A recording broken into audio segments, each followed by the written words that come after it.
அன்பான இனிய உறவுகளுக்கு வணக்கங்க. வீடியோக்குள்ள போகிறதுக்கு முன்னாடி உங்கள் பொண்ணான கையால் ஒரு லைக்கை போட்டு சப்ஸ்கிரைப் பண்ணி நம்ம சேனலுக்கு ஒரு ஆதரவு கொடுங்க ஃப்ரெண்ட்ஸ். அவ்வளவுக்கு உங்களுக்கு திமிராச்சா? அவ்வளவுக்கு உங்களுக்கு தைரியம் வந்துருச்சா? அந்த அளவுக்கு நீங்க என்ன பெரிய வானத்துல இருந்து வந்த கொம்பா? எங்க அப்பாவை தூக்கி அசிங்கப்படுத்தி எரிஞ்சிருக்கீங்க அப்படின்னு நம்ம தமிழ்ச்செல்வி கோவத்துல கொந்தளிக்கிறாங்க. என்னடி அப்படி தாண்டி செய்வேன், என்ன வேணாலும் பண்ண வேண்டி, முடிஞ்சதை பார்த்துக்கடி, ஏண்டி என் வீட்டுக்கு வந்து பிச்சை கேட்கறாமோ அப்பேன் அப்படின்னு சொல்ல, இந்த பார், இந்த மாதிரி நீ பணக்காரங்கிற ஆணவத்துல பேசுறல, உன்னை விட நான் முன்னுக்கு வந்து காமிப்பேன்டா, ஒன்ன நான் நிம்மதியை இருக்க விட மாட்டேன்டா அப்படிங்கிற மாதிரி சொல்லிட்டு போன வைக்கிறாங்க. பாத்தியா சேது, அவ ரொம்ப திமிரு பிடிச்சவளா இருக்கான்னு நான் சொன்னேன்ல, நீ தான் எங்க கேட்ட தமிழ்ச்செல்வி தங்கச்செல்வின்னு சொல்லிட்டு நீ பக்கத்துல வச்சு பாதுகாத்த, பத்தியா எப்படி பண்ணிட்டு போயிட்டா அப்படி சொல்ல, சின்னம்மா விடுங்க அப்படின்னு சொல்லிட்டு, நான் இது கேஸ் விஷயமா அலைஞ்சிட்டு இருக்கேன், விடுங்க, இவளை பத்திலாம் பேச நேரம் இல்லை அப்படின்னு சொல்லிட்டு கருப்பை கூட்டிட்டு கிளம்புறாங்க. கருப்பு பார்த்தா, ஏய்யா கொஞ்சம் பொறுமையா இருயா மாமா, என்ன பொறுமைங்கிறிய, அவன் வந்து இம்பிட்டு பேசுவான், அவர் பேசினான்னு உங்களுக்கு தெரியுமா, இதுங்க ஏதோ பேசுதுங்க, நான் சொல்றது கேளு மாப்ள அப்படின்னு கருப்பு எவ்வளவு சமாதானப்படுத்தினாலும் இந்த ஒரு முட்டாள் முரடேன்னு சொல்லுவாங்க இல்லையா, அது வந்து அப்படியே சேதுபதிக்கு தாங்க கண்மூடித்தனமா அப்படியே என்ன காங்கிறாரு அப்படியே அதை நம்பிடுறது. இந்த கண்ணால் காண்பது காதால் கேட்பது இது வந்து சேதுபதி அகராதிலே இல்லை, கொஞ்சம் கூட இந்த சொல்லுக்கும் இவருக்கும் சம்பந்தமே இல்லைன்னு தாங்க சொல்லணும். இங்கே தமிழ்ச்செல்வி என்ன பண்ணுது, அப்பா பார்த்து ரொம்ப வேதனைப்படுது, எனக்கு நீங்க முக்கியம்ப்பா, அவருக்கு அவரு அப்பா முக்கியம்னா எனக்கு நீங்க எனக்கு பெருசு இல்லையா, அப்படியே தமிழ்ச்செல்வி பார்க்குறாரு. ஏத்தா நான் அந்தளவுக்கு உனக்கு பெருசாக தர்றேனத்தா, என்னப்பா நீங்கள் சொல்கிறீங்க, ஆமாப்பா நீ வந்து என்னை வந்து கண்டுக்கலையோ, என்னை வந்து வெறுக்கிறியோ, நீ என்னை திட்டுறியா, அதனால நினச்சி அப்பா நான் திட்டினதெல்லாம் நீங்கள் பண்ணுற தப்புக்குப்பா, நீங்கள் குடிக்கிறதுக்கும் நீங்கள் சின்ன சின்னது பண்ணுறதுக்கும் அதுக்கு நான் திட்டுறேன், அதுக்காண்டி என் அப்பா இல்லைன்னு ஆயிருமா, நான் அடுத்தவங்கள போய் திட்ட முடியுமா, என் அப்பாவை தான் நான் கண்டிக்கிறதும் அணைக்கிறதும், உங்களுக்கு ஒரு அசிங்கம் நான் எப்படிப்பா விடுவேன், இவ்வளவுக்கு மேலே நான் நல்லா இருக்கும்னு நினைக்கிறேன் ஒரு ஜீவன் அது நீங்கள் இல்லைப்பா, நீங்கள் தானேப்பா, உங்களை விட்டுட்டு நான் நல்லா இருக்கும்னு நினைக்கிறேன் உங்களை நான் எப்படி நான் அசிங்கப்படுத்த விடுவேன் அப்படி சொல்லிட்டு கட்டி பிடிச்சி அழுகுறாங்க. நான் விட மாட்டேன்ப்பா, விட மாட்டேன், கண்டிப்பா நான் ஜெயிச்சு முன்னுக்கு வந்து காமிப்பேன், டாக்டர் ஆகி காமிப்பேன் அப்படின்னு சொல்லிட்டு உறுதி எடுக்கிறாங்க. அதுக்கு எப்படி இந்த 3-4 வருஷம் ஆகணுமே தமிழ்ச்செல்வி, அதுக்குள்ள அவங்க நல்லா ஆட்டம் போடுவாளுகளே, அதுக்குள்ள இங்கே உன் புருஷம்மாவனெல்லாம் தூக்கி வீட்டை விட்டு வீசிடுவா அந்த ஈஸ்வரி, நீங்களாம் இருக்கையிலே கண்ணில் வரல விட்டு ஆட்டினா, இந்த பிள்ளை இப்போ பார்த்தீங்கன்னா வைராக்கியமா படிக்க ஆரம்பிக்குதுங்க. நான் போய் படிச்சு முன்னுக்கு வரணும் அப்படின்னுட்டு இதுங்க ஆத்தாலும் அப்பன்னு என்ன எதில் போய் முடிய போதோன்னு தெரியலையே அப்படின்னு தவிக்கிறாங்க. அப்புறம் பார்த்தீங்கன்னா இவங்க காலையில் ரெடி ஆகி கிளம்புறாங்க ஆட்டோவுக்கும். இங்கே ஈஸ்வரி இங்கே 3 பேர் என்ன பண்ணுதுங்க, இதுகளை சும்மா விடக்கூடாது, இவளை என்ன பண்ணலாம், ஏதாவது அசிங்கப்படுத்தணுமே, வீடேறி வந்து அசிங்கப்படுத்திட்டு போனா இப்போ அவளை காலேஜில் வந்து அசிங்கப்படுத்தணும் 3 பேரும் கிளம்புதுங்க. இந்த புள்ள ஆட்டோவில் ஏறி அதே மாதிரி தாங்க கண்ணின் மணியே பாட்டை போடுறாங்க, போகிறாங்க, வயலுக்குள்ள இறங்குறாங்க, ஏறுறாங்க, பஸ்ஸில் ஏறுறாங்க, காலேஜில் வந்து நிப்பாட்டுறாங்க. காலேஜுக்கு போனால் அங்கே இருக்கிறவங்க 1-2 நல்ல பிள்ளையா தாங்க இருக்காங்க, பாவம் தமிழ் அப்படிங்கிற மாதிரி பேச 1-2 கொஞ்சம் எகத்தாளமாக இருக்குது. ஏன்னா அந்த நல்லா படிச்சுட்டு இருக்க போட்டியாக வந்துட்டான்னா ரொம்ப கோவம் வரும் இல்லையா, அதே தான் தமிழ்ச்செல்வி நல்லா படிக்கிறாளேங்கிற பொறாமையில், என்னம்மா வந்துட்டியா, நீ வீட்டை விட்டு வந்தவ இங்கே வராமையா இருப்ப அப்படி இப்படின்னு பேசல 3 பேர் வந்து இறங்குதுங்க. இறங்கிக்கிட்டு, என்னம்மா தமிழ்ச்செல்வி இங்கே வந்துட்டியா, காலேஜ் இங்கே எடுக்க பார்க்குறியா என்ன அப்படிங்கல, உங்களுக்கு என்ன நான் பதில் சொல்லணும் அப்படின்னு திரும்பி பார்க்காம போக, நில்லுடி அப்படிங்கல, உன்னை கூப்பிடுறாங்க தமிழ்ச்செல்வி அப்படின்னு சொல்ல, என்னை கூப்பிடுறது இருக்கட்டும், அதுக்கெல்லாம் யாரு அப்படின்னு சொல்ல, அப்படின்னு முன்னாடி வந்து நிக்குதுங்க. அதுக்கெல்லாம் எல்லாம் கூட்டம் கொடுதுங்க, யாரு இவங்க, என்ன தமிழ்ச்செல்வி என்ன பிரச்சனை அப்படிங்கல, இந்த 3 பேர் என்ன பண்றாங்க, வாங்கம்மா எல்லாரும் வாங்க, ஒரு பஞ்சாயத்தை சொல்லிட்டு போலான்னு வந்தேன், எங்க வீட்டுல எங்க மாமனாரை எங்க மாமாவை இவ என்ன பண்ணா தெரியுமா, வேணான்னு சொல்ல பாவம் உங்க காலேஜில் படிச்சாலே சேனி, அவளுக்கு லவ் கல்யாணம் பண்ணி வைக்கிறேன்னு சேர்த்து வச்சு அவனை ஒரே ராத்திரில போட்டு வச்சுட்டா, ஒருவேளை எங்க மாமாவுக்கும் இவளுக்கும் கூட்டு சரியா என்னன்னு தெரியல, ஆனா இவ ஏதோ பண்ணிட்டு எங்க மாமாவை உள்ளுக்குள்ள போட்டாளங்கிறது தெரியல, ஆனா இவெல்லாம் நல்லவளே இல்லை, இவளோட சேர்ந்துடாதீங்க, இவ ஒரு பணந்தின்னி அப்படி இப்படின்னு பேச, அங்க இருக்கவங்க இந்த தமிழ்ச்செல்விக்கு ஆப்போசிட் இருக்கவங்க என்ன பண்றாங்க, அப்படியா எங்களுக்கு தான் தெரியுமே மேடம், இப்பெல்லாம் பேசாத, பாவம் தமிழ்ச்செல்வி அவ எவ்வளவு நல்லவ அப்படின்னு நல்லவங்க 2 பேர் சொல்ல, நீ சும்மா இரு, நீ அவளோட அல்ல கையே அப்படித்தான் பேசுவ, அப்ப நீ அவளோட எதிரி கையே அப்படித்தான் நீ பேசுவ அப்படின்னு அதுக மாத்தி பேச, அதுங்க 2 பேத்துக்குள்ள கலாட்டா வர, அடுத்து பார்த்தா பெரிய ஆள் லெவல்ல வந்துடுறாங்க. இங்கே பிரச்சனை நடக்கவும், என்ன பிரச்சனை என்ன சத்தம் அப்படிங்கிறாங்க. அப்படி தமிழ்ச்செல்வி, நான் பாட்டுக்கு தான் வந்துட்டு இருக்கேன், இவங்க தான் எதோ பேசுறாங்க மேம் அப்படிங்கிறாங்க. என்னம்மா பிரச்சனை, ஒன்றும் இல்லைங்க, இவ நல்லவளே இல்லை, வீட்டில் என்னென்ன பண்ணிட்டு வந்திருக்கான்னு தெரியுமா, பேப்பர்லாம் ஊரே நாரடிச்சு கிடக்கல அப்படி சொல்லல, சரிம்மா அதுக்கு இப்போ என்ன பண்ணணும், அவளை ஏங்க இங்கே காலேஜில் சேர்த்துக்கிறீங்க, அவளாம் படிக்கிறது வேஸ்ட்டு, இங்கே இருந்தால் இங்கே யாராவது ஏதாவது பண்ணிடுவா, அடுத்து இன்னும் 2 பேருக்கு கல்யாணம் பண்ணி வைப்பா, அடுத்து இந்த காலேஜில் படித்தவங்க இந்த மாதிரி மர்டர் இந்த மாதிரி பண்ணிட்டாங்க அப்படி இப்படின்னு ஏதாவது வரும், அது உங்களுக்கு தேவையா இல்லையா, அதான் சொல்லிட்டு போலான்னு வந்தான். அவ்வளோதான், உங்க காலேஜ் பேரு எவ்வளோ பெரிய பாரம்பரிய பேரு, கெட்டு போயிடக்கூடாது அப்படி சொல்ல அப்படியே பாக்குறாங்க தமிழ்ச்செல்வி. அங்க இருக்கிறவங்களும் இங்க பாருமா, இந்த பொண்ணு நல்லா படிக்குது, அதான் முக்கியம், உங்க வீட்டுல 1000 நடந்திருக்கலாம், அதுக்கு நாங்க என்ன பண்ண முடியும் அப்படின்னு சொல்ல இன்னொருத்தர் என்ன பண்ணா, அந்த வில்லை மாதிரி இருக்கிறவன் என்ன பண்றாரு, நீ சொல்றது சரிதாம்மா, இந்த அம்மா என்ன படிச்சுக்கிறத நாங்க பார்க்கணும்ல, தெரிஞ்சுக்காம நாங்களும் முடிவு எடுக்க முடியாது, நாங்க மேலிடத்துல பேசி இந்த அம்மா படிக்கலாமா வேணாமாங்கிறத முடிவு பண்றோம் அப்படின்ட்டு போயிடுறாங்க. அப்படியே அவன் சார் சார் சார் அப்படின்னு பின்னாடியே போகுதுங்க தமிழ்ச்செல்வி. பாக்குது ஈஸ்வரி, என்னடி வச்சம்ல ஆப்பு பெரிய ஆப்பா, ஏங்கிட்டயா நீ பகச்சுக்கு பாக்குற அப்படி பாக்குறாங்க. ஏன் இப்படி உங்களுக்கு நான் அப்படி என்னதான் பண்ணேன், என்னதான் பண்ணியா, நான் உன்னை அன்னைக்கே சொன்னடி கல்யாணம் பண்ணிக்காத ஓடி போயிருன்னு, ஆனா நீ கல்யாணத்தை பண்ணி வந்ததுக்கு அப்புறமா நீ வீட்டை விட்டு போயிருன்னு சொன்னேன், நீ போனியா, நான் அப்படி தாண்டி வாழுவேன், வாழைப்பழத்துல வாழுவேன் அப்படிங்கிற மாதிரி என்னென்ன நீ பண்ண, என்கிட்டயே சவால் விட்ட இந்த குடும்பத்தில் இருக்கவங்களையும் என்னையும் நீ ஒன்றும் பண்ண முடியாதுன்னு பேசுனில்லடி. நான் யாரை நினைச்சேன், என்னை பத்தி என்ன நினைச்சேன், நான் ஈஸ்வரடி, என்னை பகச்சுக்கிட்டவங்கள பஸ்பமாக்கிடுவேன், பத்தில்ல தாமரைக்கு ஒரு சாதாரண கோயில தர்மம் எடுக்கிறவனை கட்டி வச்சேன் அப்படிங்கிற, நீங்க என்ன வேணாலும் பண்ணிக்கங்க, யாரை வேணாலும் எது வேணாலும் பண்ணுங்க, ஆனா இந்த தமிழ்ச்செல்வி சூரியன் மாதிரி என்னை ஒன்றும் பண்ண முடியாது, நான் தான் உங்களை சுட்டிருப்பேன், பாரு யார் தோக்குறா யார் ஜெயிக்கிறான் அப்படின்னு சொல்லிட்டு தமிழ்ச்செல்வி வாடி அப்படின்னு கூட்டிட்டு போறாங்க. உள்ளுக்க போகுது, போகையிலே இப்படி பார்த்து திரும்பி திரும்பி போக, என்னம்மா இவ இப்படி பேசிட்டு போறா, கொஞ்சம் கூட பயமே இல்லை, திமிரு பிடிச்சவளா இருக்கா அப்படிங்கல, ஏ தமிழ்ச்செல்வி அப்படின்னு அப்படி சொடக்கு போட்டு கூப்பிட ஐஸ்வர்யா தாங்க கூப்பிடுது. திரும்பி பார்க்க, என்னடி அப்படின்னு வாய் திறக்கங்காட்டிலேயே சீப்பா அப்படின்னு போயா அப்படிம்பாங்க இல்லையா மதி, அந்த மாதிரி சொல்லிட்டு போக பல்ப்பு வாங்கிடுது.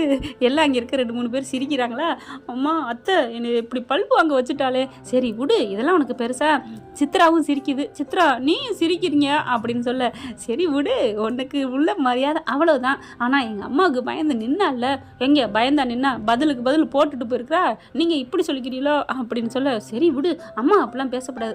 அதுக்கப்புறம் நம்ம 3 பேர் சேர்ந்து அவளை என்ன பண்ணலாம், இப்போ அவள் பேரை அசிங்கப்படுத்தியாச்சுடி, அடுத்து என்ன பண்ணலாம், 3 பேரும் திட்டம் போடுதுங்க. கண்டிப்பாக அவளை நம்ம சும்மா விடக்கூடாது, இப்போ நம்ம ஒரு விதையை விதைச்சாச்சு, இனிமேல் இவளை இங்கே சேர்த்துக்கலாமா சேர்த்துக்க வேணாமான்னு முடிவு பண்ணி இன்றைக்கோ நாளைக்கே டிஸ்மிஸ் சீட்டை கிழிச்சு அனுப்பிடுவாங்க அப்படின்னு சொல்ல, அங்கேருந்து பக்கத்தில் இருந்து கேட்டப்பில் என்ன பண்ணுது, அதெல்லாம் கிழிக்க முடியாதுமா, அவங்க நன்னடத்தை ஒழுக்கம் எல்லாமே நல்லா இருக்குது, படிப்பு நல்லா இருக்குது, இங்கே ஒழுங்காக நல்லா இருக்காங்க, அப்புறம் எப்படி அவங்க சீட்டை கிழிப்பாங்க அப்படின்னு, எப்படி அவ அப்படின்னு திரும்பிட்டு, ஹேய் நாங்கள் நினச்சா எல்லாம் நடக்கும், எங்களுக்கு எதிர்த்த பேசுறியா, அப்போ நீ இந்த காலேஜுக்கு வரணுமா வேணாமா அப்படின்னு சொல்ல, ஐயோ நம்மளே ஏதாவது பண்ணிடுவாளுங்களேன்னு அது ஓடிடுதுங்க.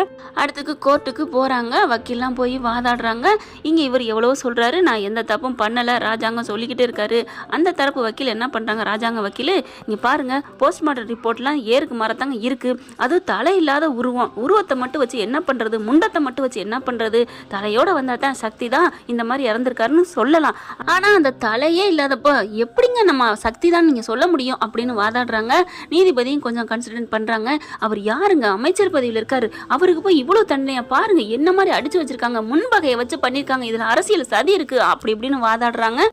நீதிபதி என்ன பண்ணுறாங்க, இதை அடுத்த வாரம் தீர்ப்பு நான் ஒத்தி வைக்கிறேன், தீர்ப்பு இல்லை இன்னும் சரியாகவே வழக்கு வாதாடலை, எனக்கு ஒன்றும் சொல்ல முடியலை அப்படிங்கிறாங்க. அதனால் அவங்க என்ன பண்ணுறாங்க, நீங்கள் பாருங்கள் எங்கள் ஆளுக்கு நீங்கள் ஜாமீன் கொடுக்கணும் அப்படிங்கிறாங்க, என் கட்சிக்காரருக்கு அப்படிங்கிற அவங்க எதிர்கட்சிக்காரங்க எப்பவும் போல், அதெல்லாம் முடியாதுங்க, ஜாமீனில் வெளியில் விட்டால் கலைச்சிருவாங்க, அவர் என்னங்க கலைக்க போகிறாரு, அவர் தான் தப்பு பண்ணாருன்னு தெரியுமா, நீங்களாம் ஏதாவது சொல்லி என்ன, நாங்கள் இங்கே பாருங்கள் முழுது என்னென்ன அது கொடுக்கணுமோ நாங்கள் கொடுக்குறோம், அதுக்கு ஜாமீனாக நீங்கள் எடுத்துகிட்டு அவரை நீங்கள் வெளில விடணும் அப்படிங்கிறாங்க.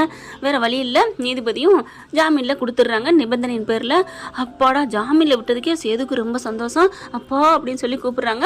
அடுத்து பார்க்குறாங்க, என்ன ஜாமீனில் தானே வெளில வந்திருக்க, உன்னை நாங்கள் விட்டுருவோமா என்ன அப்படிங்கிற மாதிரி நீதிமானுக்கு அவ்வளோ ஒரு இதுங்க எக்கத்தாலும். ஆனால் ஈஸ்வரி செம்ம காண்டாகுது, என்ன இது வந்துட்டானே வெளியில் அப்படிங்கிற மாதிரி, சே என்னடி இப்படி ஆயிடுச்சு, ஆமாம்மா சரி சரி விடு, ஜாமீன்லானே வந்திருக்கான், வந்தவன் இன்னொரு தப்பு பண்ணா ஸ்ட்ராங்காக உள்ளுக்கு போவான், என்ன பண்ணுவான் நான் போய் ஜெனியை பண்ணுற மாதிரி பண்ணுவோம், இவன் தான் போய் ஜெனியை பண்ணாங்கிற மாதிரி ஆதாரத்தை காமிச்சா ஜெனி அப்படியே, அப்போ என்னம்மா ஜெனியை போட்டு தள்ள போறமா, ஜெனி உயிரோட தான் தாண்டி நமக்கு சாதகம், ஏம்மா எப்படிம்மா, ஆமா அவ தானே சொல்லிட்டு இருக்கா, என் அப்பாவும் அந்த ராஜாங்கம் தான் கொலை பண்ண பார்த்தாங்க அப்படின்னு சொல்றாள்ல, ஆமால்ல, இப்போ அதே மாதிரி தான், இப்போ ராஜாங்கம் அடிக்கிற மாதிரி அடிச்சான்னு வைவேன், அவளுக்கு தெரிஞ்சுன்னு வை, கோர்ட்ல போய் இன்னும் சாட்சி சொல்லுவா, என்னையும் சேர்த்து போட்டு தள்ள பார்த்தாரு இந்த ராஜாங்கம், அவர் ஏன் வெளியில விட்டீங்க, மறுபடியும் அவளை ஜாமீன்ல ரத்து பண்ணுங்க, ஜாமீன் கொடுக்காதீங்கன்னு அவளே போய் ஆதாரமா கொடுப்பா, நம்ம ஜாலியா வேடிக்கை பார்க்கலாண்டி, என்ன ஒரு ஏகத்தாளம், ஐயோ.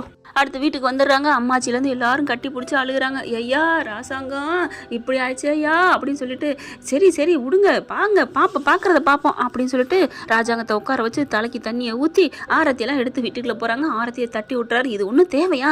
நான் என்ன என் மேலே எந்த தப்பு இல்லைன்னு நினச்சிட்டா வந்திருக்கேன்.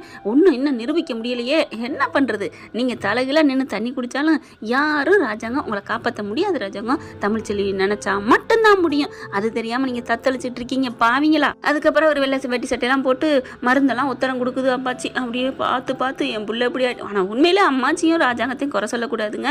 ஃபுல் காண்டு ஈஸ்வரியை விட எனக்கு சேது மேலே தான் இருக்குது. உங்களுக்கெல்லாம் எப்படின்னு கமெண்ட்ஸில் சொல்லுங்கள் ஃப்ரெண்ட்ஸ். உத்தரம்லாம் கொடுத்து விபூதியெல்லாம் வச்சு சட்டையெல்லாம் போட்டு அந்த எப்பவும் போல் அந்த நாற்காலியில் வந்து உட்காந்துடுறாங்க. எல்லாரும் சுற்றி நிற்கிறாங்க. அப்போ அடிச்சாங்களப்பா அதான் அடிச்சாங்கன்னு தெரியுமே, அப்புறம் என்ன நொடிச்சாங்களான்னு கேள்வி. சேது ஒன்றை கூட்டி வச்சு நொங்க மாட்டேங்கிறாங்க. அதான்டா வயிற்றுச்சலாக இருக்குது. இப்போ பார்த்தா எல்லாம் பார்த்து விசாரிக்கிறாங்க. அவள் எவ்வளோ திமிரு இருந்தால் அவங்க அப்பே வந்து அம்புட்டு பேசிட்டு போகிறான், அவனை சும்மா விடக்கூடாது அப்படிங்கிறாங்க. எல்லாரும் போங்க எனக்கு ஒரு மாதிரியா இருக்குது அப்படிங்கிற ராஜாங்க. ஈஸ்வரி வந்து என்ன பண்ணுது, இதுதான் சாக்குன்னு இங்கே பாருங்க, கோர்ட்டில் கேஸ் வேணான்னு சொன்னீங்களா, அதை போய் தூண்டுங்க, அதை போய் ரிப்ளை பண்ணுங்க. ஆமாம் இல்லை இன்னொரு 3வது ஹியரிங் வராமல் இருக்குது, அதுக்குள்ளே நம்ம எடுத்து கொடுத்துட்டோம், போய் அதை விடக்கூடாது அப்படின்னு சொல்லிட்டு சித்ராவும் சொல்ல சேதுவை பார்க்குறாரு ராஜாங்கம். பாட்டி பார்க்குது. ஏய் இப்போ என் புள்ள எப்படி வெளில வரணும்னு பாருங்கடி, ஏன்டி அதையே நோண்டுறீங்க? என்னத்த நீங்கள் பேசுகிறீங்க? அவள் என்னென்ன பண்ணிட்டு போயிருக்கா, அதை விடலாமா? அதுவும் இல்லாமல் நாமளை அவளை வேணான்னு சொன்னோம், நாமளை அவளை விரட்டினோம். அவள் தானே உன் வீடு வேணாம் உன் மக்கள் வேணான்னு மூஞ்சிய காரி துப்பாத குறையா போயிருக்கிறா. பத்தாவதுக்கு அவன் அப்பன்னு வந்து திட்டிட்டு போயிருக்கான், இன்னும் நம்மளை பழி வாங்கன்னு வேற சொல்லியிருக்கிறா. அவளை விட்டுறலாமா? ஐயா சேது என்னையா சொல்ற அப்படிங்கல.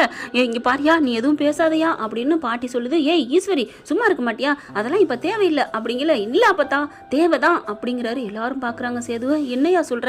ஆமாம் அவள் இந்த வீட்டுக்கு இனிமே தேவை இல்லை, எனக்கு தேவை அவகிட்ட இருந்து விவாகரத்து, அதுதான் தேவை அப்படின்னு சொல்ல அப்படி போட அருவாள் அப்படின்னு ரொம்ப சந்தோஷப்படுதுங்க ஈஸ்வரி. அப்பப்பா சூப்பர் சூப்பர் அப்படின்னு சொல்லிட்டு சேது எப்போ போகலாம்? இப்போவே போவோம், போய் வக்கீலை பார்ப்போம், வக்கீலை வர சொல்லுங்க அப்படின்னு சொல்லி வக்கீலை வர சொல்கிறாங்க. வக்கீல் வந்துட்டு என்ன ஆச்சு அப்படிங்கல. என்னப்பா நீங்கள் வேணான்னு சொல்லவும் கேஸ் ஃபைல் பண்ணியாச்சே, ஒன்றும் பிரச்சனை இல்லை, எங்களுக்கு டைவர்ஸ் வேணும்னு சொல்லிட்டு அவளை சேர்த்துக்கலான்னு நினச்சேன். அவள் இந்த மாதிரி ஒரு பாதகத்தியாக இருப்பான்னு தெரியல, எனக்கு அவளுக்கு எதுவும் ஒட்டு வேணாம் உறவு வேணாம், மறுபடியும் ஒரு ஃபைல் பண்ணுவோம் அப்படின்னு வக்கீல் சொல்கிறாங்க. அவங்களுக்கு அங்கே மூளை இல்லை, என்னென்னமா கிரிமினல்லாம் பண்ணுறதுல நம்பர் 1 இவங்க தான். ஒரு சிலர் தப்பி தவறி நல்லவங்க இருக்காங்க, எல்லா பதவியிலையுமே நல்லவங்களும் இருக்காங்க கெட்டவங்களும் இருக்காங்க. நம்ம பார்த்து எடுத்துக்கிற விதத்தில் தான் இருக்குது. என்னதான் பார்த்தாலும் நம்மளை கவுக்கணும்னு நினச்சா கவுத்துட்டு தான் போயிடுறாங்க. இப்போ அதே மாதிரி எல்லாத்தையும் பெட்டிஷன் போட்டுடுறாங்க, கோர்ட்டுக்கு கேஸ் போகுது. முதல் நாள் வந்து அப்பா மேலே இந்த கேஸு, இப்போ பார்த்தீங்கன்னா டைவர்ஸ் கேஸு.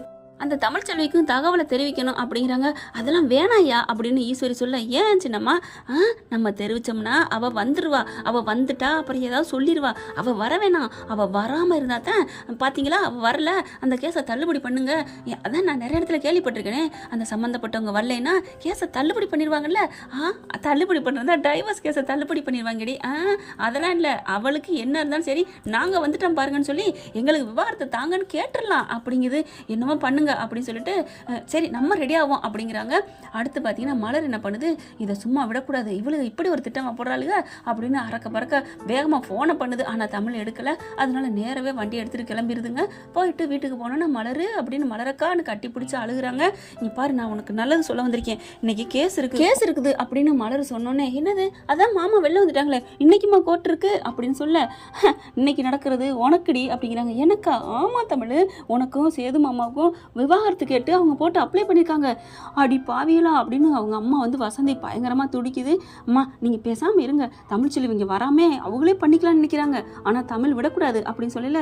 வேணாம் மலரக்கா நான் ஏன் வரணும் அப்படிங்கிறாங்க. ஏன் இப்படி சொல்கிற? அதெல்லாம் இல்லை, எனக்கு அவனோட வாழ விருப்பமே இல்லை, அப்புறம் நான் அங்கே வரணும், அங்கே வந்து சாட்சி சொல்லணும், தேவையில்லை அப்படி சொல்ல. அப்படிலாம் சொல்லாதடி, போய் சொல்லுடி, எனக்கு வார்த்தை வேணான்னு சொல்லுடி. எனக்கு வேணாம், அது எப்படியோ போகுது, அவங்க என்ன வேணால் கொடுத்துட்டு போகிறாங்க, வீட்டுக்கே வந்தாலும் சரி அந்த டைவர்ஸ் நோட்டீஸ் நான் தாராளமாக கையெழுத்து போட்டு ஒதுங்கிக்கிறேன், எனக்கு படிக்கிற வேலை இருக்குது, என்னை விடுங்க அப்படி சொல்லிட்டு. அதுவும் இல்லாமல் அந்த இறந்தது தலையில்லாத முண்டா யாருன்னு பார்க்கணும், அதுதான் எனக்கு இப்போ முக்கியமான வேலை, சக்தி உயிரோட தான் இருக்கான்னு என் மனசு சொல்லுது அப்படி இப்படின்னு பேசிட்டு அவங்க வாட்டுக்கு படிக்க போகிறாங்க. என்னம்மா இவ சொல்கிறத கேட்கவே மாட்டேங்கிறா, ஐயோ என்ன சொல்கிறதுன்னு தெரியலேன்னு அந்த பிள்ளை போயிடுது.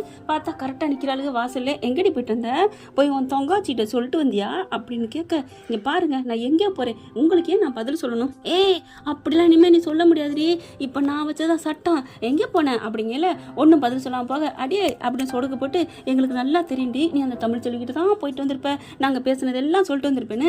ஆனால் அவள் என்ன சொல்லியிருப்பா, நான் போக மாட்டேன், அவனுக்கு எனக்கு டைவர்ஸ் வேணும், அதை தானே சொல்லியிருப்பா அப்படிங்கிற. என்ன படம் பிடிச்ச மாதிரி சொல்கிறாளுகளே அப்படி நினைக்க. தெரியும்டி அந்த குள்ள கத்திரிக்காய் நாங்கள் எத்தனை நாள் பார்த்துக்கிட்டு தானே இருக்கோம், அதனால் அவள் எப்படி பேசுவான்னு எனக்கு தெரியும். நீ வாய் மூடிட்டு போ, 2 வீட்டுக்கும் பாலம் போடாத, இங்கே உட்காந்துட்டு நீ தின்னுக்கிட்டு இருக்க, இந்த வீட்டுக்கு தான் நீ விசுவாசமாக இருக்கணும் அப்படி சொல்ல. அதை நீங்கள் தானே கண்ணாடியை பார்த்து சொல்லிக்கோங்க. என்ன சொல்லிட்டு போகிறா, கண்ணாடி பார்த்தா என்னம்மா சொல்கிறா, அடிப்பாவி அப்படி. அப்போ தான் அவங்களுக்கே உரைக்குது மலர் போனதுக்கப்புறம். அப்போ நம்மளை சொல்கிறாளா, நம்ம தான் திண்ட வீட்டுக்கு உண்டா நினைக்கிறேன்னு அடியே அப்படின்னு வேகமாக போக. சரி விடு, அது ஒரு கொசு, அதுக்கு நமக்கு என்ன சம்மந்தம், அது வாட்டுக்கு போயிட்டு போகுது. நம்ம அடுத்து என்ன பண்ணணும், கோர்ட்டில் போய் டைவர்ஸுக்கு உறுதியாக நிற்கணும். ஐயா சேது அப்படின்னு போகுதுங்க. ரெடி ஆகிட்டுச்சுனம்மா, அந்த ரெடி ஆகிட்டேன், அவள் எனக்கு வேணாம் அப்படின்னு தலை மொழிகிட்டு போயிடணும் அப்படின்னு போகிறாங்க. கோர்ட்டுக்கு போய் வாதாடுறாங்க. சேது சொல்லிடுறாரு, எனக்கு அவள் வேணாங்க, இவ்வளோ ஒரு பாதகத்தையாக இருப்பான்னு நினைக்கவே இல்லை, அவள் நல்லவளாக இருப்பா அப்படின்னு நம்பி தாங்க நாங்கள் சேர்த்து வாழ்ந்தோம். நான் அவளை அப்படி தாங்கினேங்க, அவ்வளோதான் பண்ணேங்க. அவள் எங்கள் குடும்பத்துக்கு 2ஆக பண்ணிட்டான். என்ன பண்ணா, எங்கள் அப்பா சொல்லி மீறி கல்யாணம் பண்ணி வச்சா, இதுக்கானமா நீங்கள் டைவர்ஸ் கேட்பீங்க அப்படின்னு கேட்க. ஆமாங்க, ஒரு குடும்பத்தில் ஒரு பெரிய மனுஷன் சொன்னால் கேட்கணும். இப்போ எங்கள் அப்பா என்ன நிலைமையில இருக்காரு, அவர் இருக்காருன்னா அதை அவராக போய் பண்ணிக்கிட்டது அப்படிங்கிறாங்க வக்கீலும் நீதிபதியும். நீதிபதியே பேசுகிறாருங்க. ஆனால் இவர் பண்ணுறாங்க, இல்லை இல்லை அவள் பண்ணதுனால எங்கள் அப்பா இன்னைக்கு சந்திச்சிருச்சு நிற்கிறாரு, பதவி போய் இன்னைக்கு எப்படி இருக்காங்க, எனக்கு அவள் வேணவே வேணாம் அப்படின்னு அடித்து சொல்கிறாங்க. சரிங்க, ஒன்றும் சொல்ல முடியாது, அந்த தரப்புலேருந்து வந்திருக்காங்களா அப்படின்னு கேட்க. தமிழ் செல்வி வரல பார்த்தீங்களா, அவளே வரல, அவள் திமிரு பிடிச்சவ, எங்களுக்கு நீங்கள் சீக்கிரம் விவாதத்தை கொடுங்க அப்படின்னு ஈஸ்வரி எந்திரிச்சிட்டு சொல்ல. அம்மா நீ யாருமா, நான் அவங்க சின்னம்மா, நீலாம் பேசுகிற அந்த கோர்ட்டில் கூண்டில் வந்து சொல்லணும், அங்கே இருந்துட்டு என்ன சொல்கிறீங்க, இல்லை அப்படின்னு பயம் வந்துடுது. நீதிபதி ஒரு அதட்டு போட்டோன்னே அப்புறம் பார்க்குறாங்க. சரி, இப்போ அந்த தமிழ்ச்செல்வி எதிர்த்தரப்பு ஆள் வரல, அதனால இப்போ வந்து அடுத்த வாய்தாவிலே நாங்கள் வந்து உங்கள் 2 பேருக்கும் அப்படிங்கல நிறுத்துங்க அப்படின்னு சொல்லிட்டு ஒரு குரல் பார்த்தா நம்ம தமிழ்ச்செல்வி வேகமாக ஓடி வராங்க அவங்க அப்பா அம்மாவோட. என்னடா வந்துட்டா, ஐயோ வரலன்னு ஏண்டி சந்தோஷப்பட்டமே அப்படி நினைக்க. உள்ளுக்க வருது, யாருமா நீ, நான் தாங்க தமிழ்ச்செல்வி, எதா இருந்தாலும் இங்கே வந்து சொல்லுமா அப்படிங்கல. மேலே வந்து நிற்கிறாங்க. நான் டாக்டர் படிக்கிறேங்க, நான் படிக்கிறதுக்கு காலேஜ் கூட போகாமல் ஓடி வந்தேங்க அப்படி சொல்ல. என்ன சொல்ல போகிறா, பிடிக்கலன்னு தானே சொல்ல போகிறா அப்படிங்கல. இங்கே பார், உன் மையனோட நான் வாழ மாட்டேன், நான் கூண்டில் போய் சொல்லுவேன், உன் மையனை பற்றி இழுத்து வைப்பேன் எல்லாத்தையும் அப்படின்னு ஈஸ்வரிட்ட சொல்லிட்டு போக. பரவாயில்ல வாழ மாட்டேன்னு சொல்லிட்டா அப்படின்னு ஒரே சந்தோஷம். சரிம்மா என்னம்மா சொல்ல போகிற சொல்லுமா அப்படிங்கிறாங்க. ஐயா நான் ரொம்ப கஷ்டப்பட்டேன் அப்படின்னு ஒரு 5 நிமிஷம் டயலாக் பேசுகிறாங்க. அதுக்கப்புறம் சரிம்மா அதெல்லாம் விடு, நடந்த செய்தி தான், தெரிஞ்ச செய்தி தான், இப்போ என்ன சொல்கிற, அவருக்கும் உனக்கும் விவாதத்தை வேணும் அதுதானே சொல்கிற அப்படிங்கல. ஆமாங்க ஐயா, எனக்கும் அவருக்கும் எங்கே நடந்த கல்யாணம் விவாகரத்து வேணாங்க அப்படிங்கிறாங்க. என்னது விவாகரத்து வேணாம்மா, இவன் ஈஸ்வரி விவாகரத்து வேணுங்கிறான்னு சிரிக்க. அம்மா ஏம்மா சிரிக்கிற, அவள் வேணாங்கிறாம்மா. என்னது வேணாங்கிறாளா, ஆமாம் நல்லா கேளு அப்படின்னோட நீதிபதி. என்னம்மா சொல்கிற, அவர் நீ உனக்கு டைவர்ஸ் வேணுங்கிறாரு, அவர் சொல்லிட்டா நான் விட்டுருவேனா, எனக்கு புள்ள இருக்குங்க வயிற்றுல, எனக்கு அவரோட வாழணுமோ வாழலையோ டைவர்ஸ் வேணாங்க, அவர் பொண்டாட்டியாக நான் வாழணும், வெளியில் வாழ்ந்தாலும் அதே மாதிரி என் பிள்ளைக்கு அவர் அப்பா வேணும். நான் அன்னைக்கு சொன்னதான் இன்றைக்கும் சொல்கிறேன், நான் இடையில வந்து எதுவுமே சொல்லலை. அப்புறம் ஏம்மா நீங்கள் அப்புறம் இது நாங்கள் வாழ்கிறோன்னு சொன்னீங்க, நான் ஒன்றுமே சொல்லிக்கலைங்க, அவர் தான் வந்து சொன்னார். ஆனால் எனக்கு இன்றைக்கும் எனக்கு டைவர்ஸு வேணாம் வேணாம் வேணாம் அப்படின்னு சொல்லிடுறாங்க. சேதுபதி என்ன அவங்க வக்கீலை பார்க்குறாரு நீதிபதி. இனி ஒன்றும் பண்ண முடியாதுங்க, விவாகரத்துங்கிறது வேஸ்ட்டு, இன்னும் 1 வருஷம் போகலாம், என்ன வேணாலும் நடக்கலாம், இப்போதைக்கு தீர்ப்பு சொல்ல முடியாது அப்படின்றாங்க. இறங்கி வராங்க தமிழ்ச்செல்வி. வெளில வந்தோன்னே எதுக்குடி இப்படி பண்ண, இந்த மாதிரி போய் நான் ஓங்குற வெளில வச்சுக்காத, அடக்கிடுவேன் அப்படின்னு விரலை பிடிச்சி ஒடிக்க. அம்மா அம்மா அம்மா அப்படிங்குது சேது. விடுறி என் பிள்ளைய அப்படின்னு வேகமாக சொல்ல. அரைஞ்சிருவேன் உன்னையும் அப்படின்னு அப்படியே பேய் பிடிச்ச மாதிரி பயங்கரமாக கத்துறாங்க. என் பிள்ளைய விடுடி அப்படிங்கிறாங்க. பாத்தியா சேது, இவ வேணுமா, இவ வீட்டுக்கு வந்தாலும் உன் தலையில் அம்மா சின்னம்மா அதெல்லாம் பேசாதீங்க விடுங்க, நான் பார்த்துக்கிறேன், இவளுக்கு டைவர்ஸ் இல்லைன்னா என்ன, நான் ஒன்றும் பண்ண முடியாதுன்னு நினைக்கிறாளா, இவ கண்ணு முன்னாடி இன்னொருத்தி நான் கட்டி வாழ்ந்து காமிப்பேன் அப்படின்னு சொல்ல. அப்படி சொல்கிறா, அப்படி சொல்லு, பார்த்துருவேன்டா உன்னை, நான் அவ்வளோ ஈஸியாக விட்டுருவேனா அப்படின்னு சொல்லிட்டு செம்ம காண்டில் அங்கேருந்து கிளம்புறாங்க. வாயா இவ என்னையா பேசுறது, வா நம்ம என்ன பண்ணிக்கிறோம், என்ன பண்ணலான்னு முடிவு எடுப்போம் அப்படின்னு சொல்லிட்டு கிளம்பி போகிறாங்க. அடுத்து சேதுபதி சித்ரா என்ன முடிவு எடுக்க போகிறாங்க, என்ன பிளான் பண்ண போகிறாங்க அப்படிங்கிறத வருங்காலங்களில் பார்க்கலாம், அடுத்த எபிசோடில் பார்க்கலாம் ஃப்ரெண்ட்ஸ். இந்த பதிவு உங்களுக்கு பிடிச்சிருந்துச்சுன்னா உங்கள் பண்ணான கையில் ஒரு லைக்கை போட்டு சப்ஸ்கிரைப் பண்ணிடுங்க. Thank you friends. இந்த வீடியோ உங்களுக்கு பிடிச்சிருந்தா தயவு செய்து லைக் பண்ணுங்க. இன்னும் அப்டேட்ஸ்க்காக சேனலை சப்ஸ்கிரைப் பண்ண மறக்காதீங்க. நம்ம கிட்ட இருக்க எல்லா சேனல்ஸோட லேட்டஸ்ட் வீடியோ அப்டேட்ஸ்க்காக மேல ரைட் சைடுல காட்டுற லிங்கை கிளிக் பண்ணி வாட்ஸ்அப் குரூப்ல ஜாயின் பண்ணுங்க. உங்களிடம் விடைபெறுவது நான் உங்கள் மெஹர்.